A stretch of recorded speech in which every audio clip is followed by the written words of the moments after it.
Hey guys, I'm Mythic and welcome to this quick start guide for Mythic Halls of Valor. Halls of Valor is one of the old expansion dungeons joining the Mythic Plus dungeon pool in Season 1. The first boss is Himdall. Don't stand in the swirls and the blades of Dancing Blade. When Horn of Valor is cast, dragons will breathe lightning on one of the three sections, followed by another, followed by another. Look around to see between which pillars the dragons will fly first and don't stand in that section. Then look again to see where they will fly next. After the lightning comes down, also dodge the lightning tornadoes. And the last ability, Bloodletting Sweep, puts a dot on the tank.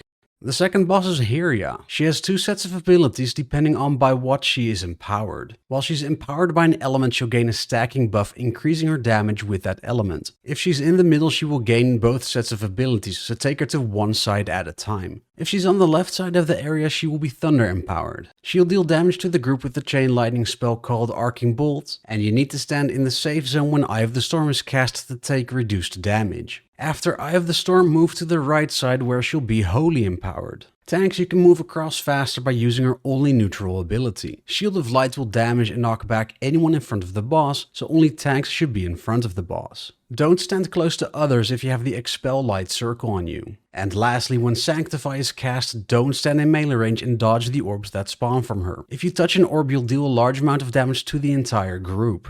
The third boss is Fenrir. Stop casting when Unnerving Howl is cast or you'll be interrupted, and kill the ads that spawn. Stay spread out for Ravenous Leap so only one person per jump gets the stacking bleed dot on them. When you get targeted by Scent of Blood, run away from the big bad wolf so he can't attack you. And lastly, don't stand in front of the boss unless you're the tank so that you're not cleaved. The next boss is God King Skovald. As tank, pick up the Aegis of Agrimar to start the fight and pick it up again every time the boss drops it after stealing it from you. Stay spread out so only one person gets hit by Fellblaze Rush. When Ragnarok is cast, the tank needs to use the Aegis and the entire group needs to stand in the golden safe zone to not get hit by the AoE. After Ragnarok, the boss will steal the Aegis, attempt to use it himself and summon Flames of Woe ads. Kill the ads and don't stand in the fire. Tanks, you'll be able to pick up the Aegis again. And lastly, with Savage Blade, the boss will deal damage to the tank and leave a dot. The last boss is Odin. Move out of the swirls, spears will be summoned and orbs will spawn from them. Dodge the orbs or be stunned. When the Stormforged Obliterator ad spawns, interrupt and kill it.